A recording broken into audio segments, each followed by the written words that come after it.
What's up, YouTube? This is Too Raw for TV, and this is another video um, responding to Say Less.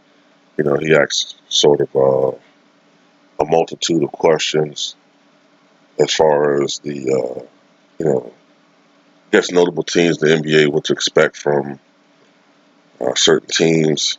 It's been such a long time since I saw his video that I've actually forgotten the actual questions. Um, I think he asked something about the play style. Because it's been so long since I actually saw the video that I actually forgot his actual specific questions. So if I'm not targeting him exactly, targeting the questions exactly, I'm sorry. But anyway, I'd like to thank all you guys listening to this video. Um, Everybody, is going to be focused on Lakers. I said in my other video about the Houston Rockets that they're probably going to be maybe the team with the largest microscope over them. But when I say that, I mean as far as scrutiny is concerned, there's going to be a lot of critical eyes looking at them. But the team that's going to be the most covered, the team that's going to be most talked about by far, the team that's, unless you're a Laker fan or maybe a LeBron fan, by I think just a month into the season, you're already going to be suffering from Lakers fatigue. And of course, I'm talking about the Los Angeles Lakers. They're going to be the team that everybody's going to be talking about. Even casual fans, even non-sports fans talk about the Lakers and LeBron James. Now, like, what do I expect from the Lakers this upcoming season? Well, I definitely expect a lot more than last season. You know what I'm saying? I remember last summer after the Lakers acquired LeBron James, there was a lot of people I was debating with, and they were expecting 55 to 60 wins. They were expecting the Lakers to at least make the Western Conference Finals. And I was looking at that roster, and I was telling people, look, man, I wouldn't expect that much. I would expect, if you're lucky, 50 wins. 50 wins, realistically more like 46, 47, 48 wins. And maybe an ouster in the second round. That was more or less what I was expecting from Lakers. But we actually got less than that, you know. And most of that had to do with the fact that um, LeBron James was injured for a long stretch of the season, which probably cost the team. Because at the time, the Lakers were kind of rolling. You know what I'm saying? They were coming off an impressive win against the Golden State Warriors on Christmas Day when LeBron got injured. Um, but probably LeBron's injury cost the team at least 10 wins. I would say at least. So the Lakers probably would have finished close to what I had projected, maybe around 46, 47 victories. And they might have sneaked into the playoffs, probably would have lost in the first round. If they got by in the first round, then they would definitely lost in the second round. So, yeah, by all estimates, the inaugural LeBron James season was a failure. But now we start anew. If you're a Laker fan, you forget all about last year and you look forward to this year. And of course, the big acquisition, well, initially, the big acquisitions were Anthony Davis and DeMarcus Cousins. DeMarcus Cousins was hoping for a chance of redemption. You would hope that after last year with the Warriors, where, you know, he had a shot at that championship, which didn't go the way it was planned for him, but you're hoping that this year, with as he got more and more into basketball shape, because let's face it, Cousins was probably out of shape basketball wise for a lot of last season. So he was hoping that he would have a comeback year. He probably never going to be the same guy that was putting up 27, 28, and 11. That guy's probably gone. But you're hoping that he could, contribute But unfortunately, injury struck in Las Vegas, and DeMarcus Cousins will not be a factor as far as on the basketball court this year. And as a matter of fact, DeMarcus Cousins has a lot more to worry about than just his basketball life. Um, I'm talking about as far as legal issues are concerned and personal issues are concerned. So now all hopes fall toward Dwight Howard, who apparently didn't look too well last night. Some people say he looked decent. I haven't seen the highlights. I kind of trust Tickett's basketball knowledge and acumen, and I kind of know what he's talking about when he says someone just isn't moving right. What I'm saying? Looks kind of robotic, just doesn't seem to be showing the same lift and fluidity. When you get to that point, that's pretty much when you're near the end of the road. Like I said, Dwight Howard in his prime was a guy that had like a 40-inch vertical leap. So if he's to the point now where he's getting shot blocked by perimeter guys down low or small guys, that's when like, I knew Shaq was finished when I saw uh, Nate Robinson block his shot. You know what I'm saying? Like, and emphatically too. That's when I knew Shaq was done. I think that's when Shaq was in Boston. That's when I knew Shaq was done as a player. And ultimately, not soon after there, Shaq suffered that career-ending injury. But let's look at the Lakers roster for a second, man. All right. Let's see. Of course, you have LeBron James. You got Anthony Davis. You got Kyle Kuzma, who's Hollywood. You got Giannis's brother Costas, Taylor and Horton Tucker. You got the veteran Danny Green. DeMarcus Cousins is a scratch off. He's not there. Well, not as an active player. Contavious Caldwell Pope, JaVale McGee, um, Quinn Cook, who looked good last year with the Warriors. Fake tough guy Jared Dudley, Troy Daniels, Alex Caruso, Rajon Rondo re-signed. You have Avery Bradley, nice pickup. Zach Norville, Demetrius Jackson, some young guys. Devontae Cook, Dwight Howard, and the scrub, David Stockton.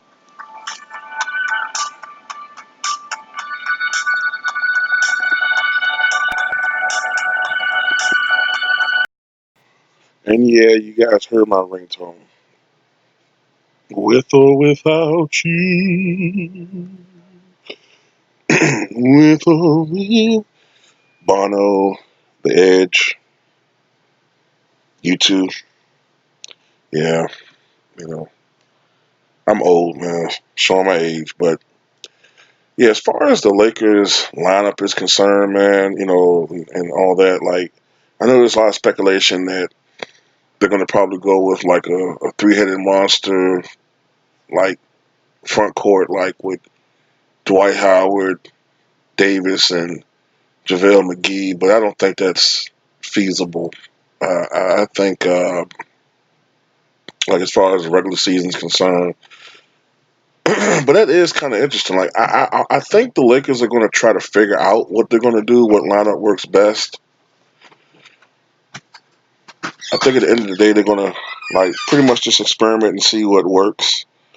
I mean, I'm guessing that the lineup might be something like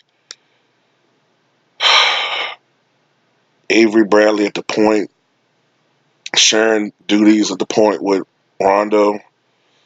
Um, who starts is I don't know. Bradley's younger, but we'll see. Um, I'm thinking Danny Green at the two. You know, um, so that would be a backcourt that would be pretty good defensively. I think Danny Green's lost a little bit on the defensive end, but despite the fact that Danny Green struggled this playoffs for the most part, generally speaking, Danny Green is a great three-point shooter. I think he was second in the NBA in three-point percentage last year. So that'll be a decent front court. Bradley's a little short though at 6'2". Now, no, Rondo is only 6'1".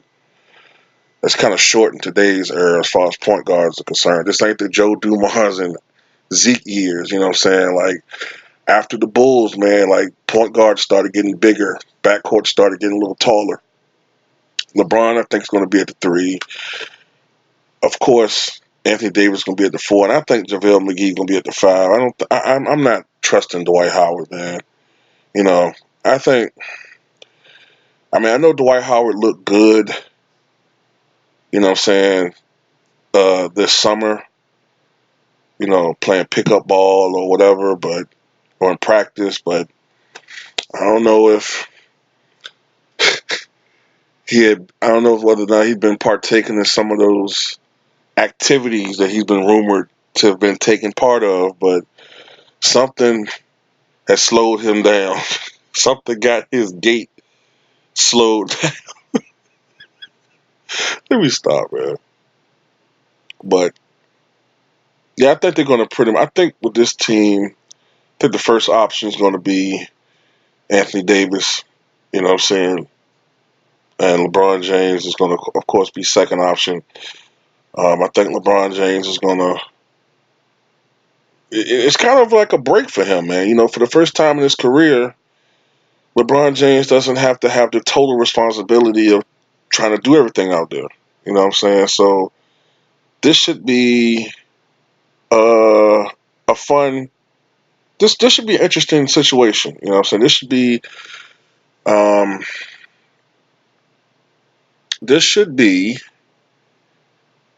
if you're a Laker fan, if you're a LeBron James fan, this should be a fun ride, barring injury. I always got to say that, you know what I'm saying, because that's one caveat that I got to throw out there. Anthony Davis has had a history of having some injury issues. Maybe not serious injuries, but he's the type of guy that is good to miss about good 10, 15 games a year. Hopefully it doesn't happen this year. Injuries will be kept to a minimum. But the guy I'm going to be really watching, oh yeah, and of course Rondo can, he's kind of getting up there, man. The wear and tear of the NBA is starting to affect him. But the guy to really be watching, other than Dwight Howard, of course, is LeBron James. LeBron James look like he's in excellent shape. You know, he's not that 280 pound, 285-pound plodding guy that we saw that came back from the groin injury. Um, what I'm saying? He looks motivated. He looks like a beast. And it looks like he's not playing no games this year. But you have to wonder for a guy that's going into his 17th NBA season, you always have to wonder if age is going to catch up with somebody. You know what I'm saying? You always have to wonder about that. Um, I hope that LeBron James' minutes are kept in check. I do not agree with load management. I don't think these guys should be missing games. People pay hard-earned money to watch these guys perform. You know what I'm saying? So I don't, you know, I don't co-sign with load management. You know what I'm saying? That's weak to me. Now, it's one thing if a person is truly injured or hurt, and they're trying to uh, prevent that injury from becoming serious, like if something like that. But just to save somebody, nah, man, nah.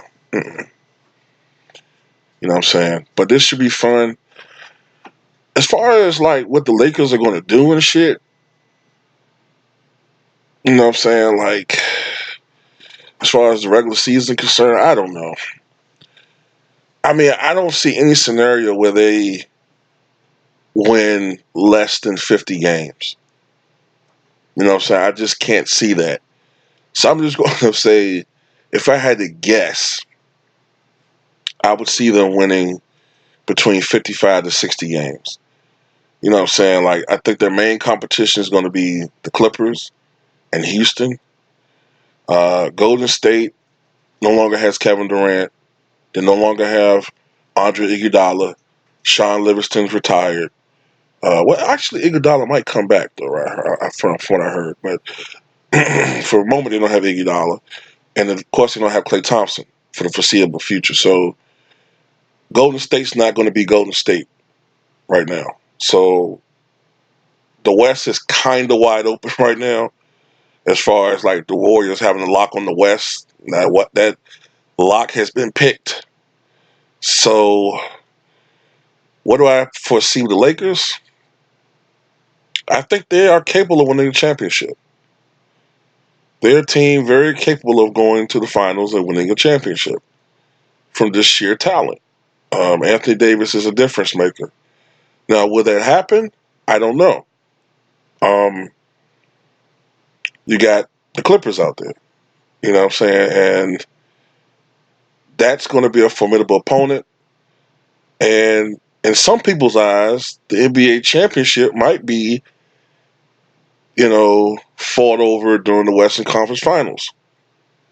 But, you got the Milwaukee Bucks, you got the Philadelphia 76ers. So, but that's pretty much it, man. Like, I think the Lakers are going to, it's not going to be the same deal as last year. They're going to get pretty deep into playoffs at the very least. I see them at the very least making it to the Western Conference Finals.